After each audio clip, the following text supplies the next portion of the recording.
Hi friends, welcome to red spider Sakthi. இன்னைக்கு நம்ம இந்த வீடியோவில் எதை பற்றி பார்க்க போகிறோம் அப்படின்னு பார்த்தீங்கன்னா, நம்ம நடிப்பின் நாயகன் சூர்யாவோட நடிப்பில் கார்த்திக் சுப்புராஜோட இயக்கத்தில் சந்தோஷ் நாராயணனுடைய இசையமைப்பில் ரிலீஸ் ஆகி இருக்க ரெட்ரோ திரைப்படத்தோட விமர்சனத்தை பற்றி தாங்க பார்க்க போகிறோம். அதாவது பல வருஷமாக சூர்யா பார்த்தீங்கன்னா ஒரு தியேட்டர் வெற்றிக்காக காத்து கிடந்தாரு. அவருக்கு இந்த படம் தியேட்டரில் ஒரு வெற்றியை கொடுத்துச்சா இல்லையா அப்படிங்கிறத வீடியோவை பார்த்து தெரிஞ்சுக்கலாம். அதுக்கு முன்னாடி நீங்கள் இன்னும் நம்ம சேனலை சப்ஸ்கிரைப் பண்ணலைன்னா மறக்காமல் சப்ஸ்கிரைப் பண்ணிக்கோங்க. பக்கத்தில் இருக்க பெல் ஐக்கானை கிளிக் பண்ணிக்கோங்க. வாங்க வீடியோக்குள்ளே போகலாம். தூத்துக்குடியவே கலக்கிக்கிட்டு இருக்க பெரிய தாதாவா இருக்க ஜோஜு ஜார்ஜுடைய வளர்ப்பு மகன் தான் சூர்யா. முகத்துல கொஞ்சம் கூட சிரிப்பே வராம எப்பவுமே சிடு சிடுன்னு இருந்துட்டு இருக்காரு. அவரோட அப்பா பண்ற எல்லா சம்பவங்களுக்குமே உறுதுணையா இருக்க சூர்யா பூஜா ஹெக்டேவை காதலிக்கிறாரு. ஒரு கட்டத்துல காதலி பூஜா ஹெக்டேவுக்காக தன்னோட ரவுடிசத்தை விட்டுட்டு திருந்தி வாழணும்னு ஆசைப்படுறாரு. இதனால அப்பா ஜோஜு ஜார்ஜுக்கும் மகன் சூர்யாவுக்கும் மோதல் ஏற்படுது. இந்த மோதலப்ப ஜோஜுவால கடத்தப்பட்ட தங்க மீன் ஒன்று சூர்யா கிட்ட சிக்குது. அந்த தங்க மீனை மீட்கிறதுக்காக ஜோஜு ஜார்ஜுக்கும் சூர்யாவுக்கும் கடல் எல்லையையும் தாண்டி கடுமையான மோதல் உருவாகுது. இந்த மோதல்ல ஜெயிச்சது யாரு? சூர்யாவோட மௌனத்துக்கு என்ன காரணம்? சூர்யா எப்படி ஜோஜு ஜார்ஜுக்கு வளர்ப்பு மகனா மாறினாரு? இதுதாங்க ரெட்ரோ படத்தோட கதை. ரஜினிக்கு ஒரு ஃபேன் பாயா பேட்ட படத்தை கார்த்திக் சுப்புராஜ் கொடுத்திருந்தாரு. அதே போல சூர்யாவுக்கு மாசான ஆக்ஷன் ஹீரோ படமா இதை இயக்கி இருக்காரு. கார்த்திக் சுப்புராஜ் படம்னாலே சினிமேட்டிக்கா இருக்கும். அதுல கொஞ்சம் கூட குறை வைக்காம இந்த படத்தையும் சுவாரஸ்யமா கொடுத்திருக்காருங்க. இருந்தாலும் செகண்ட் ஹாஃப்ல ஏற்படுற லேகிங் மற்றும் படத்தோட நீளம் கொஞ்சம் சுவாரஸ்யத்தை குறைக்குது.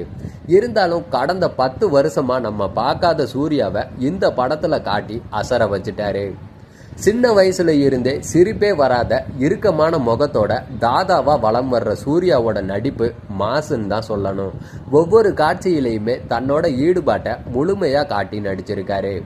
குறிப்பா முதல் பாதியில வர்ற கல்யாண பாடலான கனிமா பாடலுக்கு ஒரே சிங்கிள் ஷாட்ல பாட்டு, டான்ஸு, ஃபைட்டுன்னு மாஸ் காட்டி சூர்யா நடிச்சிருக்காரு. 10 நிமிஷத்துக்கும் மேலே ஓடுற இந்த காட்சியை தியேட்டர்ல ரசிகர்கள்லாம் பார்த்தீங்கன்னா விசில் அடிச்சு கொண்டாடுறாங்க. சூர்யாவோட டான்ஸும் ரசிக்க வச்சிருக்கு. காதலிக்காக திருந்தி வாழ்ற காட்சிகள்லையும் ஜோஜு ஜார்ஜ் கூட மோதல் காட்சிகள்லையும் சூர்யாவோட நடிப்பு அபாரங்க. ஆக்ஷன் காட்சிகள்ல முறுக்கேறின உடம்போட எதிரிகளை பந்தாடுற காட்சிகள்ல மிரட்டிட்டாரு மனுஷன். அவரோட கேரியர்லயே பெஸ்டான ஃபைட் சீக்வன்ஸ் படமா இது இருக்கும். பூஜா ஹெக்டே படம் ஃபுல்லா டிராவல் பண்றாங்க. சூர்யா அவங்கள துரத்தி காதலிக்கிற காட்சிகளும் ரசிக்க வைக்குது. வில்லன் கதாபாத்திரத்துல மலையாள நடிகர் ஜோஜு ஜார்ஜ் அசத்திட்டாரு. அவருக்கும் சூர்யாவுக்கும் நடக்கிற மோதல் தான் படத்தோட மாஸ்டர் பீஸே. அரசியல்வாதியா வர்ற பிரகாஷ்ராஜோட நடிப்பும் பிரமாதங்க. இவங்களோட டாக்டரா வர்ற ஜெயராம் நடிப்பும் ரசிக்க வச்சிருக்கு. ஒரே ஒரு பாடலுக்கு நடிகை ஸ்ரேயா சரண் டான்ஸ் ஆடி இருக்காங்க. சந்தோஷ் நாராயணனோட இசையில பாடல்கள் எல்லாமே ஆட்டம் போட வச்சிடுச்சுங்க. அந்த அளவுக்கு தரமா போட்டிருக்காரு. பாடலாகட்டும் பின்னணி இசையாகட்டும் எல்லாத்துலேயுமே ஸ்கோர் பண்ணிட்டாரு.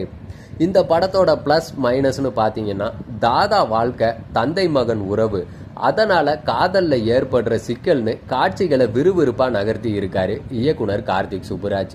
இருந்தாலும் செகண்ட் ஹாஃப்ல பாத்தீங்கன்னா கொஞ்சம் தேக்கம் மற்றும் படத்தோட நீளம் தான் ரசிகர்களோட பொறுமையை சோதிச்சிடுச்சு.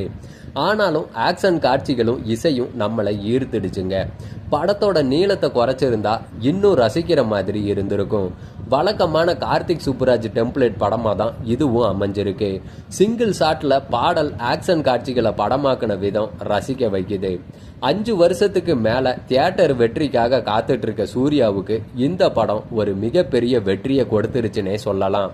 Retro first half metro speed, second half electric train speed. படம் வேற லெவலுங்க. கண்டிப்பா பார்க்கலாம்.